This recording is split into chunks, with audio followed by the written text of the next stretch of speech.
Well, we knew they couldn't keep Bosco out of it for long. What a massive How many amount episodes? Yes, what a massive amount of stuff they've given him to do. First episode. Hey, you want to totally start a war? Yeah! I'm totally down for that. Hey, don't do that. Okay. Yes, sir.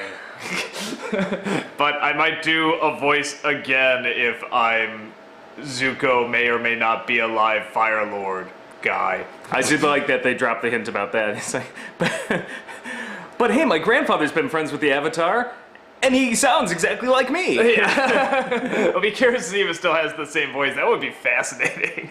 But anyway, this is Peacekeepers. This is... Wait, I thought we were watching Adventure Time. What were you watching?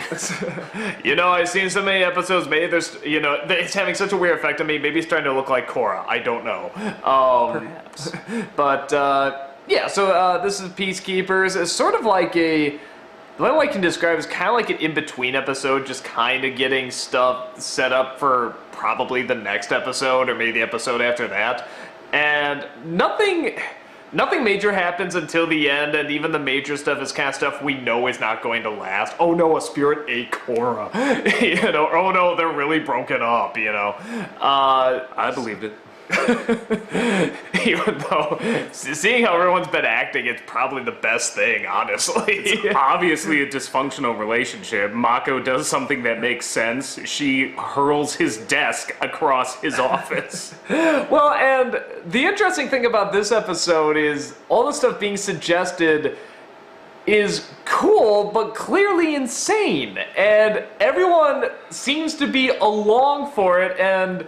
Again, sort of an interesting crossroad. No, except for Mako, the only voice of reason in the entire show. Yeah, no, it's one of those things where it's like, well, okay, it's, you have, everyone wants to do this really batshit crazy idea, like, everyone's fucking on board with it, just like, hey, you know, if the president doesn't want to support us, then fine, we'll take the script and do it ourselves. It's like, how many, like, who needs constitutional authority? Yeah, we have a fucking how Avatar. many codes is that against? But at the same time, like, when Iroh started talking about, you know, the plan that they're gonna do, it's like, this sounds pretty cool, like, I'm ready, and it's like, oh yeah, responsible adult stuff. Yeah, I have to admit, though, there was a part of me that was just like, well, for God's sakes, a general in the army would be, yeah, that sounds like a great idea, Korra. I was like, what? The only thing I can figure is like because... he's like, and he says it out loud, so if my fleet was to accidentally bump into the Northern Water Tribe's blockade, then in theory we would only be defending ourselves. So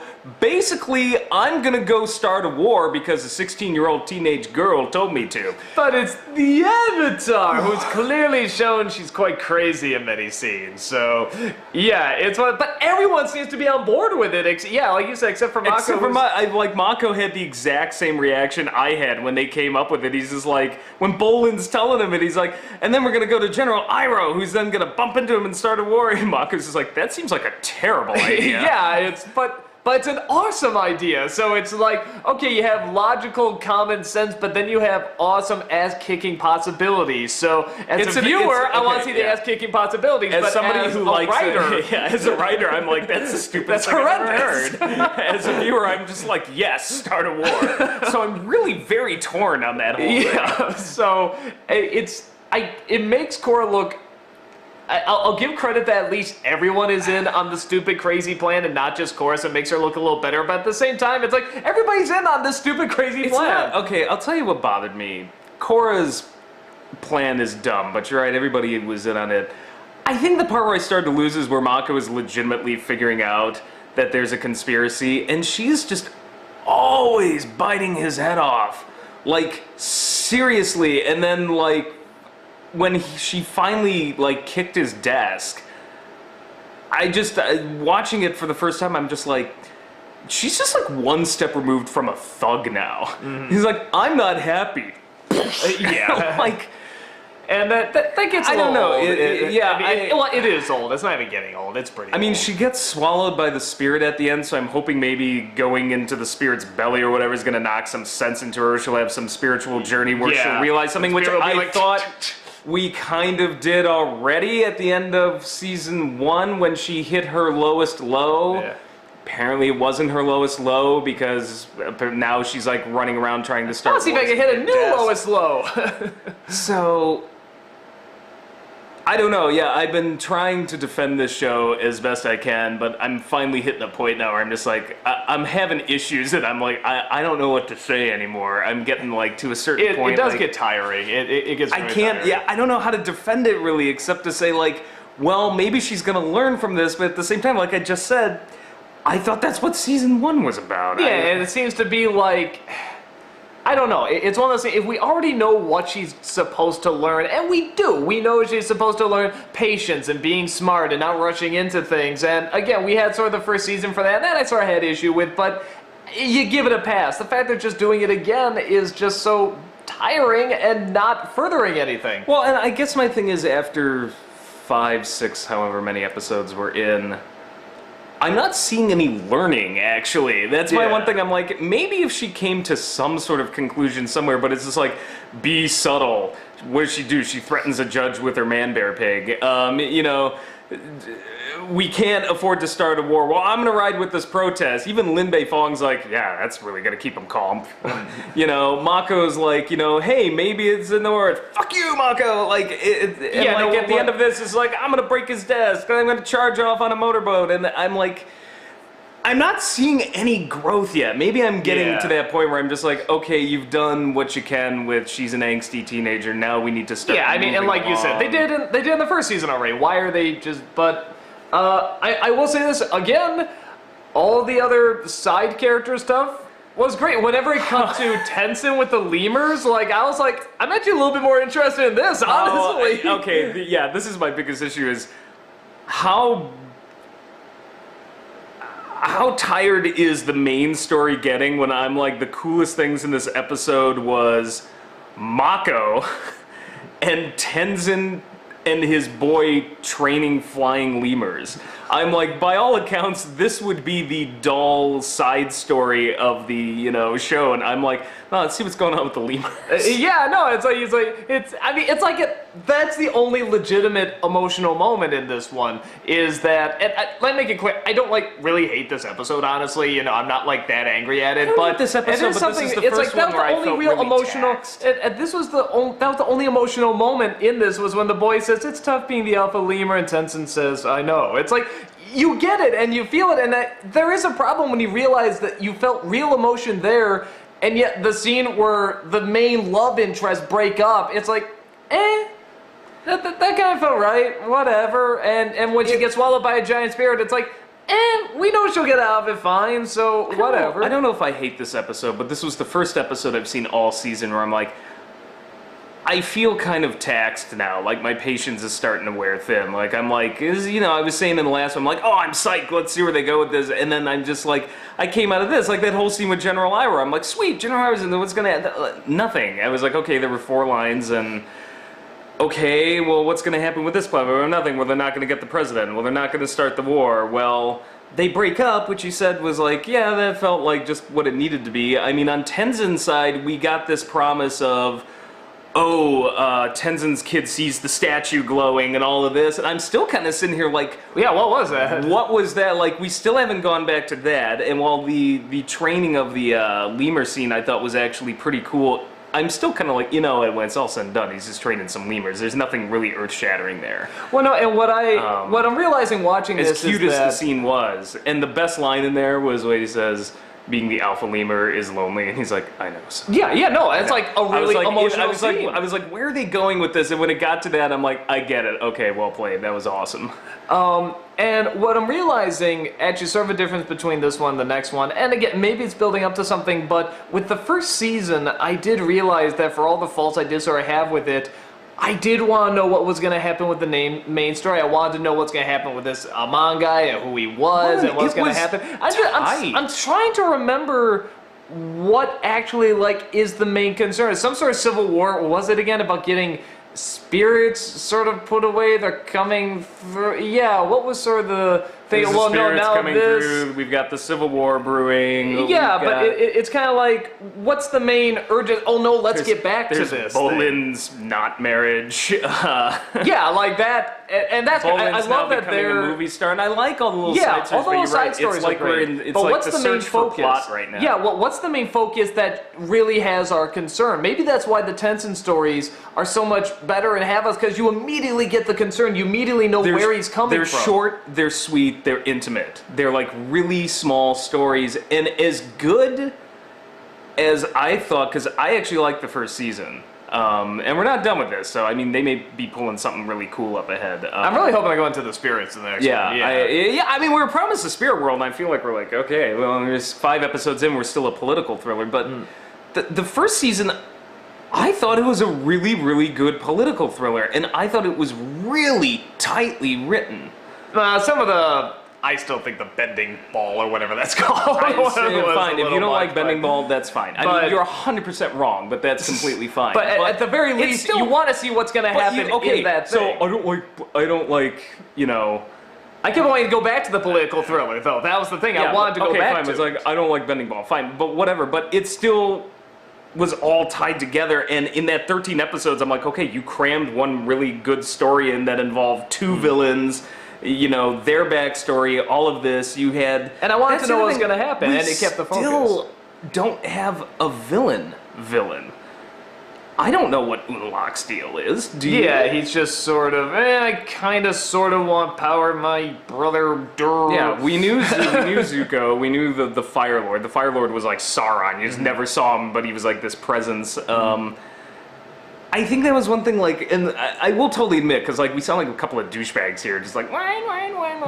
I will say, okay, straight up, we are armchair quarterbacking, because we're only 6'5", you know, we're only, like, you know, a handful of episodes in, so, I mean, this is totally armchair quarterbacking, and, like, the show could totally pick up and be, like, way better than season 1 ever was, and this was just, like, you know, just getting there, so... No, I think there is a problem, like I said. I mean, because I think both of us had the same reaction, that we cared more about the Tenson story about train the lemur and had an actual, legitimate, emotional moment, even if it was Tenson a small seems moment, to be as opposed to everything things. else. Like, he's absorbing these lessons And from I'm his not kids getting and, it in any nothing other from stuff. Korra. Even though I Nothing. like this other story fine, I love these side characters. Yeah, I I love like the the side characters much more here than I did in the last one. I love but the main thriller focus. aspect. Mako's investigation was the most interesting thing in this episode to me. I'm like, ooh, who is this guy? Yeah, why is the Fire Nation perhaps? And then this, ooh, who hired? You know, I'm like, that's kind of interesting. Like, and then, but even that,